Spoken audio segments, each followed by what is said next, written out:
and welcome to God Pods, faith conversation podcast brought to you by the Church in the 21st Century Center at Boston College. My name is Lynn Baradelli, and I am the Associate Director of the Center and Managing Editor of C21 Resources, a complimentary magazine which offers a compilation of articles on key challenges facing the Church today. The issue published fall of 2024, Liberal Arts Education, Its Value and Impact, is dedicated to education in the Jesuit Catholic tradition. This episode is part of a series highlighting the magazine and is titled Liberal Arts Education in the Jesuit Tradition, A Wise Investment and a Rewarding Life.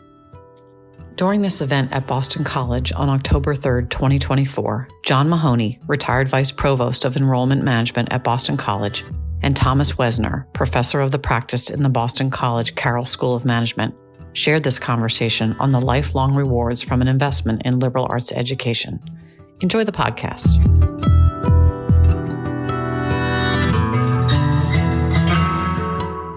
It's my honor to present with John Mahoney, who's become a really good friend and who is just an absolute treasure at Boston College.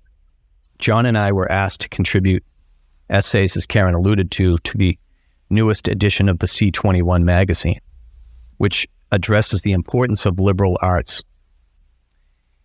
And I want to quote from Elizabeth Shalala, our guest editor and associate dean in the Morrissey College. In the opening essay of the issue, Elizabeth writes, "Market-driven forces are circling their wagons around higher ed in the United States," and she poses crucial questions. Could an industry-driven knowledge core harvested by artificial intelligence eliminate the need for human beings to develop reading, writing, and critical thinking skills? And might robots and 3D holograms replace the faculty at some point? What might be the result? Before we grapple with these looming questions, it might make sense to reflect for a few minutes on how liberal arts education has evolved at Boston College. There's no better person to speak to this than John Mahoney. John, as an undergraduate at BC in the late 1970s, could you share some reflections on the core curriculum and liberal arts and how they impacted you at that time? Sure. Sometimes it helps to be the senior statesman, I guess. It does go back that far. I'm a proud graduate of the class of 1979 at Boston College. And I experienced the core curriculum at that time through the honors program, which existed at that time. And I fulfilled my requirements in English, philosophy, theology, and the social sciences over the course of 2 years with one double-weighted course that was taught by two different honors program professors. And I would say to you that experience represented for me an intellectual awakening. It was so different from what I had experienced in high school. I went to a local public high school, a quite strong high school, where I had been challenged, certainly, and done well. But the experience that I had in this honors program was remarkable. First of all, there were a grand total of 15 students in my seminar section. All of the sections were restricted to that. There was a ton of reading to be doing. We were constantly trying to keep up because the class, while it had papers, there was really no final exam. Everything was pretty much, your grade was pretty much predicated on your class participation. So you had some really bright students engaging with these remarkable texts, from beginning with the Hebrew Bible and moving through the Greeks, Plato and Aristotle, medieval times, Renaissance, Enlightenment, right up to modern times through that 2-year sequence. So it was a remarkable experience. It was a great books course for all intents and purposes. It was what my good old friend Mark O'Connor called the opportunity to engage in the great conversation. And it really was. I had Professor Albert Foucard in my first year, and I had a guy named Professor Joe Check in the second year. And it was certainly, they pretty much just tossed the questions out onto the floor. And then you just had this remarkable conversation about the great books. And it was uplifting. It raised my consciousness in so many ways. And, we toss around a term these days, lifelong learner. There's lots of lifelong learners. I would say that my education back then, before that term had been coined, I became a lifelong learner right there because we were moving so quickly through all of these texts. I realized all the things that I was missing and that I would need to supplement on my own, like the following summer. I remember in one example for me was my first exposure to Albert Camus, The Fall, which rocked me. I'd never read anything like that. And I resolved, I've got to find The Stranger. I've got to find the play. I've got to read everything by this guy.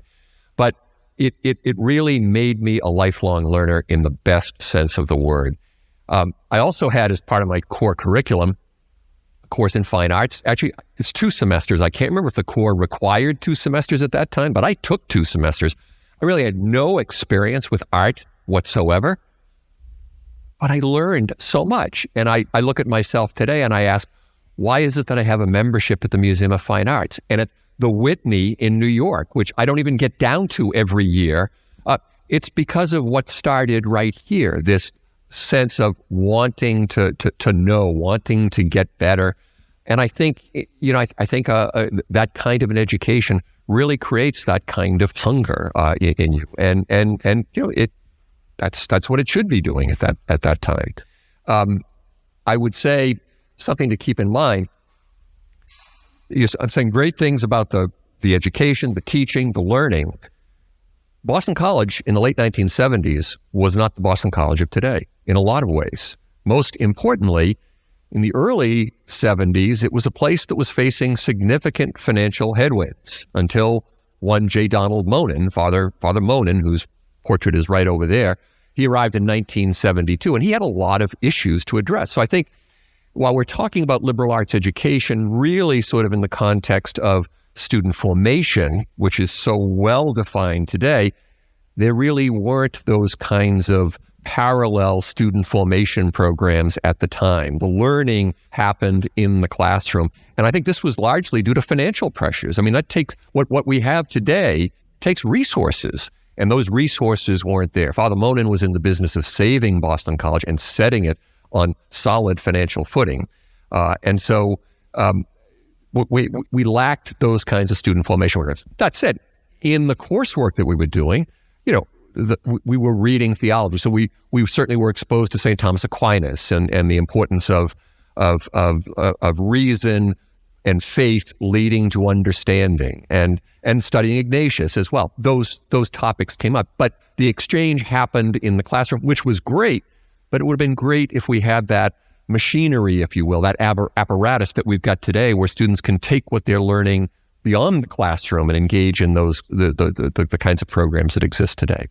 That said, when we were doing one of our prep sessions, Karen talked about the fact that at her graduation, she remembered distinctly Father Monin speaking to the graduates and saying that if your education hasn't changed you during these past 4 years, then we haven't done our job.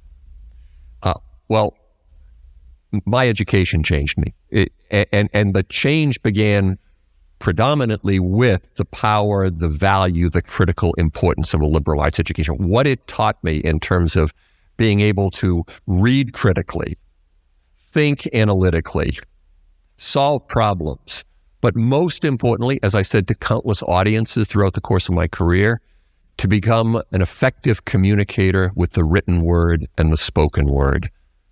Those are 2 skills that never go out of fashion, and they come from, I believe, a rigorous liberal arts education. And those skills I really had ingrained during my 4 years at BC, but in particular during that 2-year honors program sequence. So interesting. Tom, you're not going to get away alone. I get off easy here. In your essay in the magazine, you write about the value proposition of liberal arts education from the perspective of a BC alumnus, of a parent, and a faculty member. Could you walk us through those various perspectives and share some insights with us? Sure. And so I was introduced to Jesuit education in high school. And one of my high school teachers is here, by the way, Father Don. Everyone say hello to Father Don. All right.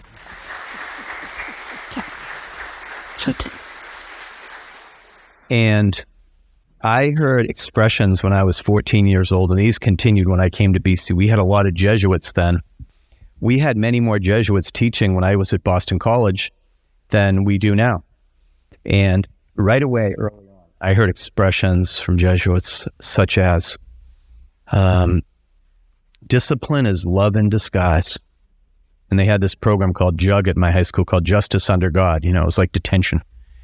And I hope Father Don doesn't remember giving me one because I'm speaking. But I don't think he did. But we had Jesuits that confronted us with big questions, And they said, if you don't take yourself seriously, then no one else will. And why wait till you're 30 to take yourself seriously? You're here to learn how to read and write and to be good people, And so these big picture questions came to us. And so I knew these Jesuits and these Ignatian colleagues, these teachers at Jesuit schools were about the business of important work. And so I started to maybe dream big, dream bigger than I would have had I not been exposed to Ignatian pedagogy at a young age. And so I'm very grateful.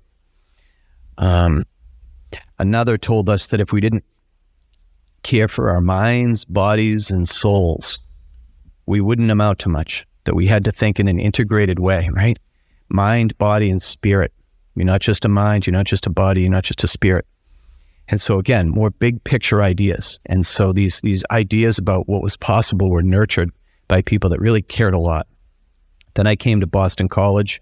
It was, Ignatian pedagogy continued, an integration now of the arts and sciences and these beautiful ideas that came from the liberal arts, the great books.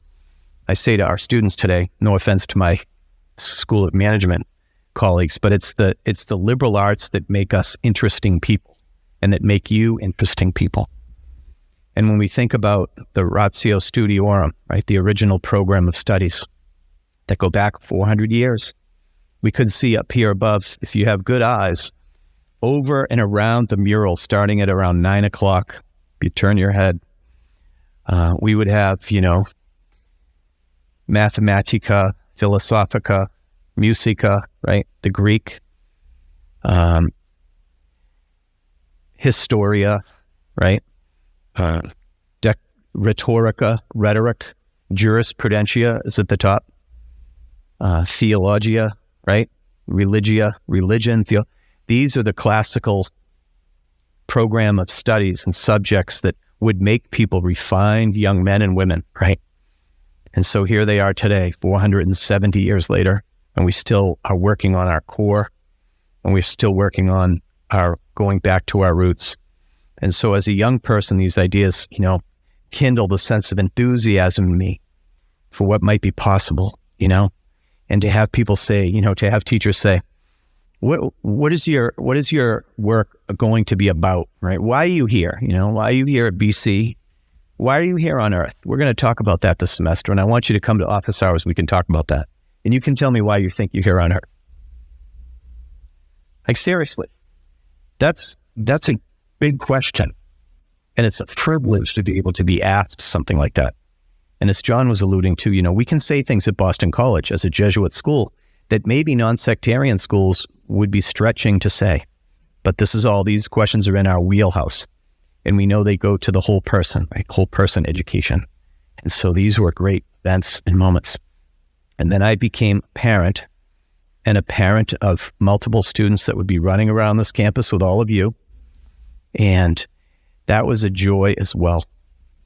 Now I could see what my children, my young adult children, were experiencing right in college.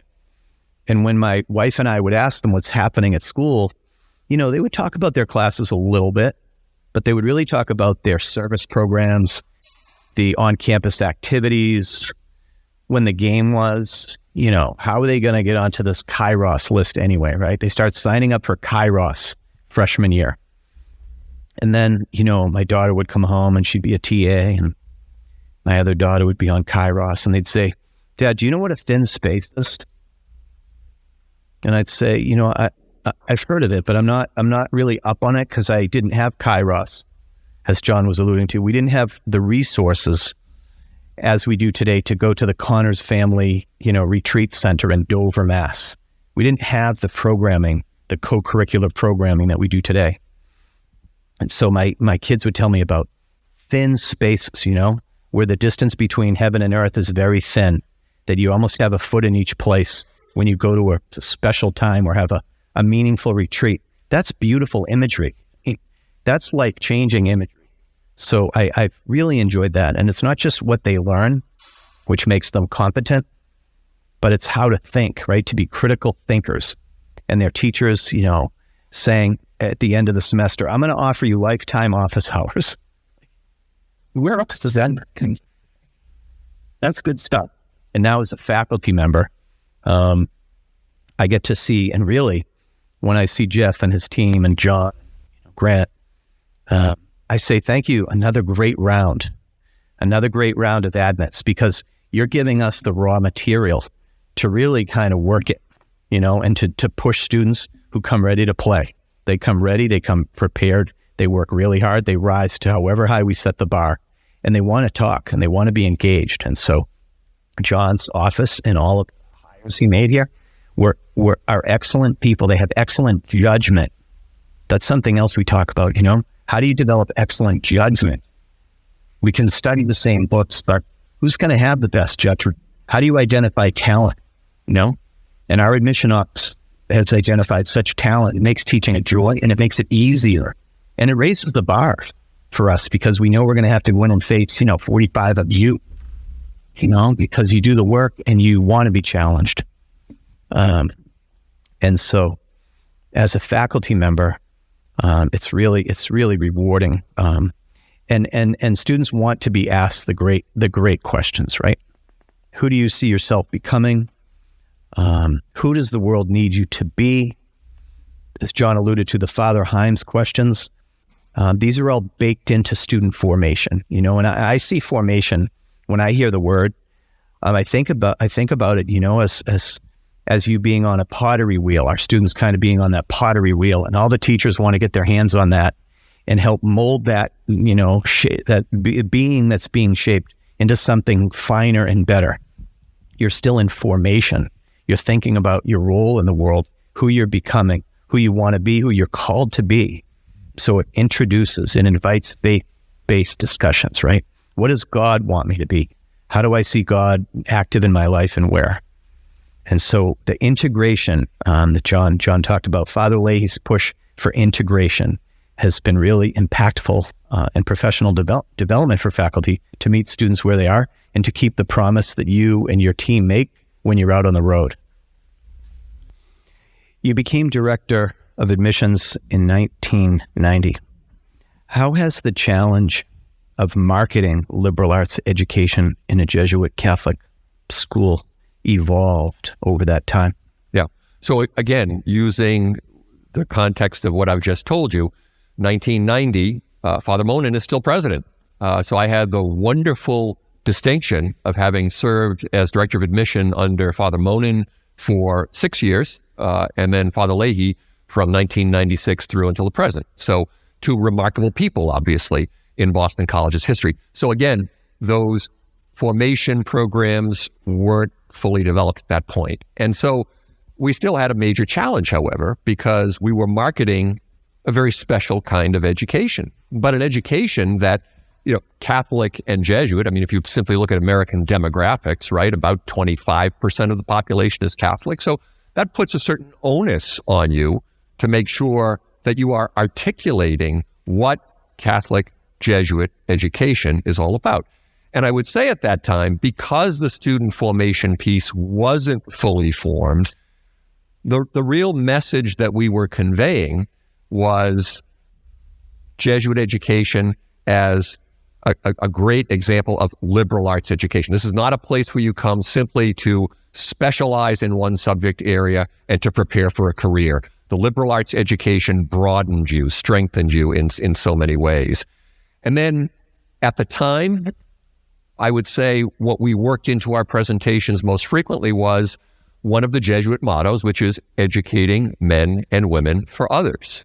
And so it was the service piece, I would say, at that time, that was in many ways the best manifestation of Jesuit education, that your education is not yours, it's to be given away. And BC had pretty well developed programs at that time, certainly lots of opportunities within the city of Boston. Appalachia volunteers were around at that time. And so there was a way to certainly talk about this being the kind of education that encouraged you not just to be thinking about yourself, but to be thinking about others, not only during the 4 years that you were here, but also as you go out into the world and you're finding your career path, but to always keep that, if you will, as part of your portfolio. Fast forward to Father Leahy. And in 1996, when he arrived, I can remember I was doing a presentation with him. I was on a panel with him. I think it was somewhere down on Lower Campus. And he was, as he always was, asking me questions about this very thing. How are we talking about Jesuit Catholic education? Father would push those kinds of things. And I told him this, and he understood. But his response was, yes, but it's about so much more than that. And it was under Father Leahy that I think things really shifted, and that today, and certainly throughout my career, especially toward the end of my career, we really are talking in a much more mature way about student formation. This idea that we welcome students into this university at the age of 18. You might call that the end of adolescence. We let them go at the age of 22, young adulthood. I don't think anybody in this room or anywhere else would challenge me that that's a critical phase in any human being's development. And there's a lot happening during those 4 years. And it's not just intellectual, it's social, it's emotional, it's psychological, it's spiritual.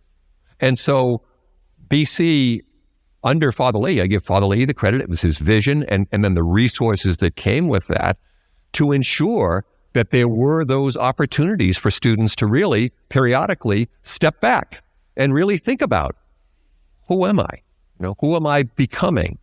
What constitutes a good life? What constitutes a good and meaningful life? I would tease students occasionally when I would talk to them, right? What constitutes a good life? Well, 2 homes, 3 cars, and a couple of boats. That's materially a good life, right? But what about a good life that brings you satisfaction and fulfillment and reward? And that the student formation programs that exist today that complement the liberal arts education really ask students to think about those kinds of things. If any of you were at the kickoff event for this series on liberal arts education, you might have heard David Quigley. He said something, I think, very powerful. The origins of Jesuit education in the 16th century, as Ignatius was talking about finding God in all things, was, in David's words, countercultural. We don't recognize that. It was countercultural in an age of reason and science and having clearly defined targets for learning. And here's Ignatius talking about finding God in all things. That kind of educational approach really, in many ways, this student formation piece today, which I've described a little bit, a lot of you are probably participating in it, I'm sure, but that student formation is really, in many ways today, very countercultural when you think about higher education, right? I don't know that there are a lot of and BC is very bold about it. We talk about being the leader in formative education. And I think we talk the talk because we can walk the walk. But there are very few admission pitches. I see a couple of my old admissions colleagues over here. Very few admissions pitches out there that talk about these kinds of things. But we could, because the infrastructure was in place, and to really make sure that students were having not only a first-rate education, but also this student formation. And one of the point that I would make is that, for an admissions office to simply be marketing first-rate education, my question is, well, so what? right? I mean, if it's an accredited college or university, presumably it should be delivering a solid education to prepare you for whatever you're going to be doing with the rest of your life. So the big question becomes, in Jesuit terms, what's the modus? What's the more? And BC, can point to countless examples around this campus of how students have the opportunity to grow in the classroom, but beyond the classroom, and really think about what kinds of lives they're going to live. So what are the qualities and the characteristics that you observe in our students today that you relate back to their liberal arts training in a Catholic Jesuit institution? In other words, what do you observe that makes a BC education, a BC graduate, so special? Mm-hmm. That's a great question. So our students are deeply curious. They're hardworking. They're committed to excellence. They were all in the top, I don't know what percent of their class, but I usually say the top 10%, but that doesn't matter. But they're all around, excellent people. They're well-rounded. The liberal arts shapes us into being well-rounded people. As you were saying, you became the director of admissions, which is in large part data management. Mm-hmm. It's using Excel to predict the next class. And we can't have too many, right, Jeff? We have to have enough, but we definitely can't have too many. And so they're thinkers like that. They're very curious. I love when they come in and talk about the debates. The past 2 weeks, I've said just in class over the past month, how many of you watched the debates last night? Let me ask it here. How many students watched the debates, the presidential and vice presidential debates? There you go, Exhibit A. Our students are curious. And how many watched them in a group with others or talked about them afterwards? Right? So our students want to have a say in public policy making and in leadership. And so you want to be well informed. You're curious. You're hungry. And it's just a joy to teach here because of who our students are and who they're becoming. I will say I had a funny anecdote recently. A senior came into my office and he was with a freshman male as well, two young men. And I said to the senior, do you have anything, words of wisdom for our freshman companion here? And he said, well, I've consumed enough Kool-Aid here where I'm a believer, And the freshman kind of smiled. And I said to the senior, that implies, Kool-Aid implies that you had no agency and that this is not a choice, that someone kind of spiked your punch and, made you think this way. And he took a minute and said, actually, I do have agency and I do buy in, but it did take a while, because these are big terms. We're after big game in a Jesuit university, and it's not a game, but I say big game because most people don't go there. Most people give up pursuing, big game, but our people don't. And so there is agency. And are you buying, right? There's a lot of students are in here. Do you believe in the core tenets of a BC education and what drew you here? But these are very important questions. And we hope, as Father Mahoney said at Karen's commencement, if we haven't had an impact on who you're becoming, then we're not doing well. We might be failing, right? And as a Jesuit school, we're only successful based on who our students become. I mean, that's the ultimate criterion for success for Jesuit educators. It's who our students become. So that's a high call all the way around. And we're trying to meet you. We're trying to keep the promise that John and his team makes in the classroom and in the co-curriculars and C21 and all the programming that happens on campus, and to have that virtuous feedback loop happening as it's happening now is mutually reinforcing and validating for all of us, And again, it's a long-term plan. You're all beneficiaries of a lot of investment, a lot of donations, a lot of support and philanthropy to this institution, and continuing promises to keep, the dream, light the flame, and now, ever to excel, and all these beautiful ideas. And now we approach $100,000. We're at $90,000, given the staggering cost of higher ed that our families are working hard to manage. How would you say families respond to the unique charism Jesuit education at Boston College when you talk about it? Yeah. So, first off, the cost issue in higher education, that's an issue that is front and center for every college and university in the country, whether it's private or public. There's a reckoning coming, because in my mind, particularly private higher education, it's borderline pricing itself out of the market, and it's really a challenge that every college and university faces. I speak with great pride about my alma mater, that we're at a place where we can be need blind in the admission process, and we can guarantee to meet full demonstrated need of every student that comes here. But the fact of the matter is, not every institution in the country can do that. And so it's a serious issue. But to answer Tom's question, I think my response is sort of look around at the world in which we're in. We're about 5 years removed from a deadly pandemic that killed millions of people around the world. We're living in a time where, as Elizabeth's article referenced, the internet, artificial intelligence, these kinds, the allure of the internet and of social media, and the way that young people are being sucked into them, and finding such, in many cases, isolation and depression and anxiety. There are countless examples of this with young people today, partly pandemic related. We still haven't calculated the true cost of the pandemic, but these forces of social media and the internet, which just have enveloped people and really cut them off from quality human involvement, human engagement. Where we're living in a time of terrible political divisiveness.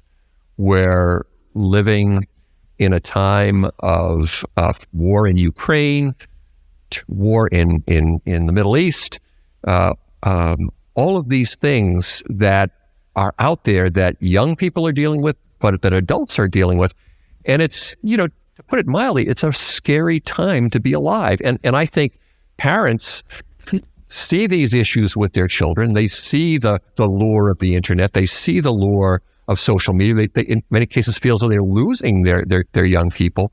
And then against the backdrop of these world events, these national events, it's all pretty scary. And so I think in that situation, this idea of student formation, this idea of coming to a place where you can not only get a great education, but maybe you can sit in meetings, in sessions, in residence halls, and have conversations, informed conversations with your peers about these issues. There's two things I would say that BC does particularly well. It's the student formation piece, and having just retired a year ago in admissions, you know our format. We have students really telling our story from the front of Devlin 110. The staff member just sort of speaks for 10 or 15 minutes to start, but we like students telling the story. And in my years, all I heard from every student was the impact of the questions that Father Michael Himes posed to everybody, right? What are you good at? What brings you joy? And what is the world calling you to do? A place like this, as we're talking about this to prospective students and to their parents, this has got to be seen as just a solace. And people would be thinking, they're talking about the educational process, but they're talking about the modus. What else is offered this place? So I think that really, for families that are wrestling with the cost, this is something that says, wow, they're doing something more. It might actually be worth it. I also think about around 2014, I think it was, that the academic leadership of this place, David Quigley, Mary Crane, Andy Boynton, they addressed a question that they were concerned about, which was students not engaging with the core curriculum and getting all that they really should be out of their liberal arts education. So what happened? Well, they formed a team and really studied it and came up with something that now is extraordinarily popular here on campus. It's the Core Renewal Program, which is a program that matches two professors from two different disciplines and asks them to frame a course around two themes: complex problems and enduring questions. What a perfect way to encourage students to really see their liberal arts education as meaningful and as valuable. I think that's critically important. So, to answer the question, in terms of the value, the cost, I think there's no question about it. That to see that kind of a holistic experience here is something that is appealing. We in the admissions office assure parents and students that they're going to receive a special kind of value here in so many respects. Maybe you could talk a little bit about how you personally try to integrate Ignatian pedagogical principles in your classroom. Mm-hmm. So the first thing that comes to mind around, value and value would be a quantitative measure or metric where we look at it through a business lens, ROI, right? Return on investment, right? And value, and what is special about the charism at Boston College? And I think that we have to look at the long game, right? I mean, the tuition, it's a heavy lift for parents. I meet parents every year at commencement, and sometimes they look at me and say, "Nice to meet you," and I'm tired, right? Your parents have lifted a lot of weight, and they've performed a lot of work and made a lot of payments to Boston College for you to be here. And so I think in thinking about that, the value, and thinking about the classroom, and thinking about, for me, the question has become, over my time here, how will my students know that this material was taught at Boston College? So break it down to just that. What would you say about the course? And how am I explicitly keeping the promise that the admission team makes when they march around the country meeting high schoolers? What's happening in my classroom? And additional resources that support faculty professional development. And we can do a lot of things here. We can go on retreats. We can do sabbaticals. There's so many things faculty have at their resources. If my technology breaks down in class, I can text someone and BC moves heaven and earth to get my PowerPoint up on a screen, because your learning is critical to all of Boston College. Renewal of the core, meetings and committees, and so much thought goes into the creation of even one new course, right? We test things. So many resources go into your educations. One of the programs I was fortunate to go on is called the Ignatian Colleagues Program. Father Leahy maybe invites maybe 2 people every couple of years, maybe 2, maybe 3, to go study about the history of St. Ignatius in Jesuit education. And when I went on that trip, when I took part in that program, there were a bunch of components like a retreat, an 8-day silent retreat, a service trip, an immersion trip, a lot of different things. And we had to do a project. And my project was, we had to kind of stay in our lane for our project. So if someone worked in advancement, their project would be something about raising money related to Ignatian principles, right? Or Ignatian spirituality. So I focused on teaching. And I started to ask myself, how will my students know that this class and this text was taught at Boston College? What makes it distinctive and worthy of a Boston College education? The author of my textbook is here right now, Professor Toomey. Would everyone say hello to Professor Toomey?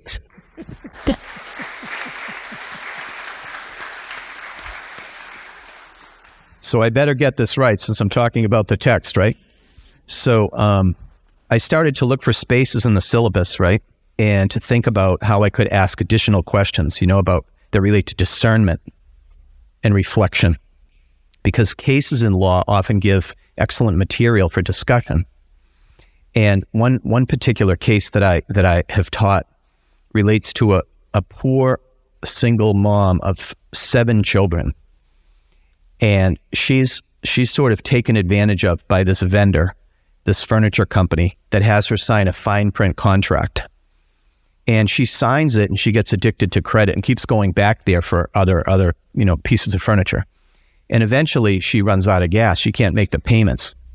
And they try and repossess all of the furniture because the contract allowed them to do that.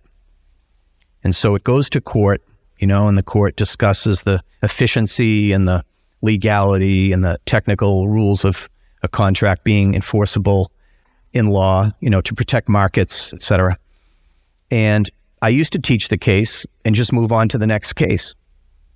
And then as I really started to think deeply about how I could make a case kind of an exemplar for how we can go deeper and really fulfill our promise to students, I started to ask students to write an opinion on that case as if they were the judge. And then I started to add extra questions. For example, if you could have coffee with this woman, what would you ask her and why? What do you want to know? And the same for the furniture company. What do you want to know? And then I added kind of the question that really changed the whole course I would submit without overstating it. I asked students at the end to say, how has your education at Boston College impacted the way you decide that case as a judge? And that's when the door opens.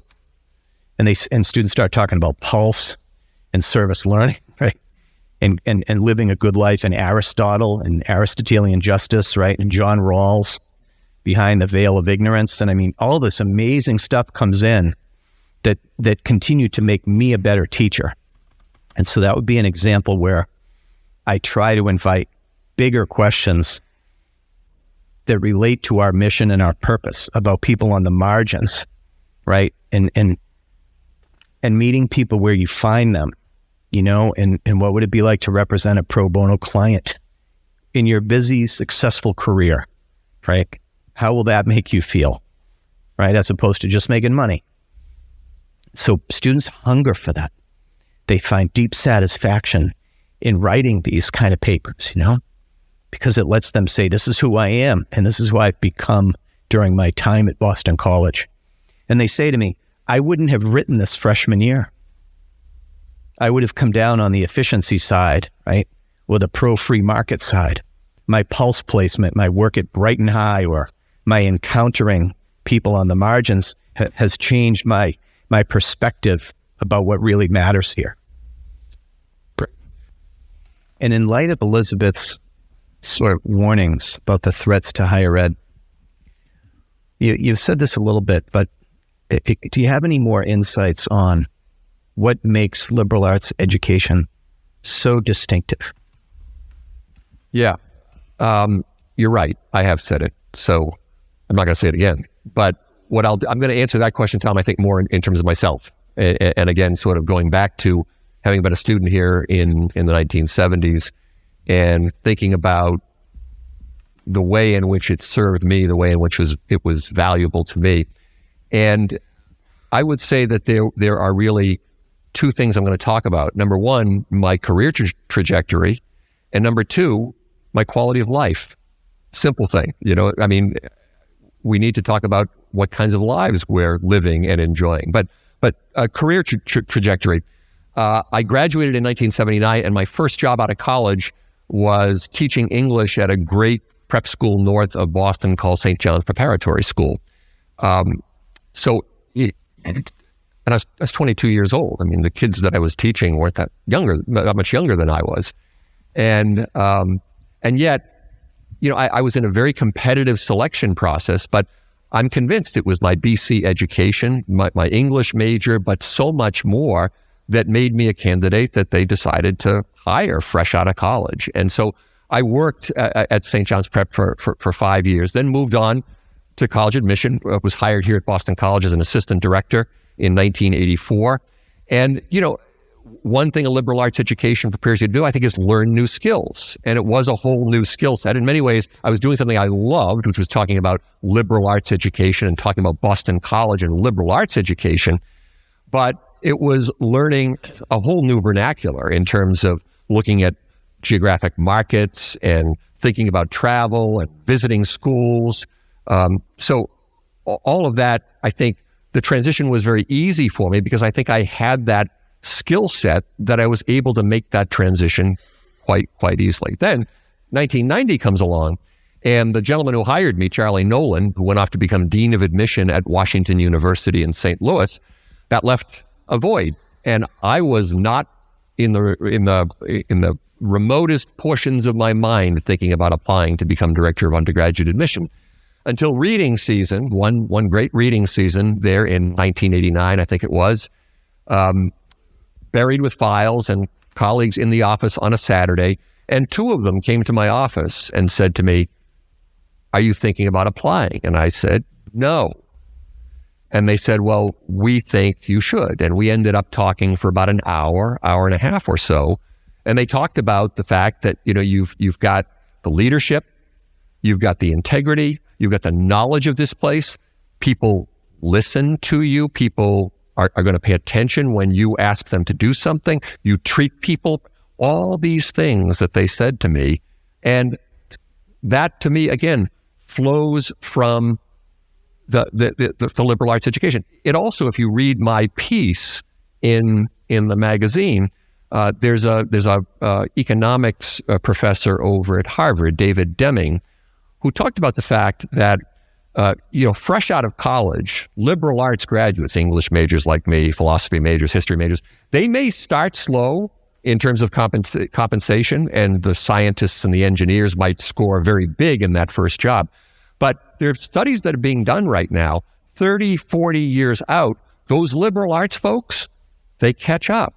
And they catch up because most of them are managers. They're the people that have that ability, that skill to learn new things and to lead people and to communicate effectively with the written word and the spoken word. Those kinds of things, I think, are definitely part of it. So I think it has absolutely affected my career trajectory. I didn't think I could do that director job. And then the VP for enrollment management came up. That was sort of I just had to do that because somebody had left and they needed somebody. And I had that knowledge of admissions and financial aid and enrollment issues, but admissions was really my game. But Father Leahy said, no, we need you to do this. So career trajectory, my liberal arts education came in handy. In terms of quality of life, that I go back to that lifelong learner. I'm somebody who's just, since I graduated, I have a passion for just reading and reading fiction, reading history, reading biography. I love theater. I love cinema because I'm interested in art, and so that brings me a lot of satisfaction and fulfillment in my life to have those kinds of things that, again, all come from the liberal arts education. And for me, literature, when you're reading great literature, it lifts you out of yourself and projects you into other people or other situations. So that alone forces you to think and reflect on what's happening, and you learn things from that. So I think that's one thing. I also just finished reading a book, the fourth volume of Robert Caro's biography of Lyndon Johnson. And, living in the age that we all do, particularly in these political times, I guess I fell victim to the fact that maybe this congressional situation that we're looking at in Washington, this political gridlock where nothing seems to ever get done, I figured this was a sort of a contemporary phenomenon. And then I read this book, late 1950s, early 1960s, and the same gridlock existed over different issues. And it took Johnson to come in and sort of break the gridlock. But I think these kinds of things are beneficial. I'll end on Father Greg Kalsher's great homily at Baccalaureate several years ago, where he talked about the value of a liberal arts education making us more fully human. It humanizes you by exposing you to different subjects, different ideas, different ways of looking at it. It makes us more fully human. And that connects to, once again, Father Himes, who used to say, whatever humanizes, divinizes. It brings us closer to God. Wonderful, John. Wonderful. So I know, because we shared so many students through the years, that you write tons of recommendations for students going off to graduate school. And you also speak to so many employers about students. What do you say in these calls and in your letters? And how does what you say reflect the value of liberal arts education that these students have had? And so it's a labor of love to write recommendations. And I tell employers, or maybe I could say remind employers, many of them, employers love BC students. Doesn't matter your major, right? Your career is not going to be decided based on what you major in at BC, Exhibit A, and Exhibit B. And so I say the applicant has been trained in these ways, right? Here are some things that happen at Boston College that this applicant has been exposed to make them fulfill their potential, right? Here are some of the courses they've taken. Here's how I know them from the classroom. And I talk about those attributes earlier: curiosity, grit, tenacity, receives criticism very well, open to growth, high performing, low maintenance, right? The perfect combo, right? Curious, they'll stay late on an assignment and a project. They'll know when you're stressed and they'll stay with you until it's done. The project's done. I mean, these are all around well-rounded, good, decent people who will contribute to the culture of the organization. They'll be on the pro bono committee because we focus on service. We tell students your education is not for you. And then they call me back often and say, can you send me another one of these? And so it's, again, mutually reinforcing, right? And it keeps happening. Like the admission department's judgment, the work on the campus, who you become here by hard work, because these conversations are hard work. You got to let go of some things to become a better person. We have to all improve, and that's hard work, right? On a daily basis, we got to pray. We got to work like it's up to us and pray like it's up to God, like the Jesuits teach us. And so it's a joy to recommend BC students. I know we want to thank all of you for coming here, all of your presence, especially our students who we're so dedicated to. And really, you know, in leaving, you're wrestling and grappling with life and all the challenges of growing up in your gen. What you read matters. Who you hang out with matters, you know. How you study matters. It will matter to many people. How you pray matters. You know, so please remember those things. And I also want to say, in May, Forbes magazine came out with a ranking. And I know we believe more in mission than rank. If you do mission well, rank will take care of itself. But Forbes declared Boston College the #1 private university for job-prepared graduates. And I have been seeing that, you know, the professors have been seeing that in the classroom for years, and their metrics can lag the reality. But when that came out, and what I want to say tonight is we owe John Mahoney a debt of gratitude. And you, Tom.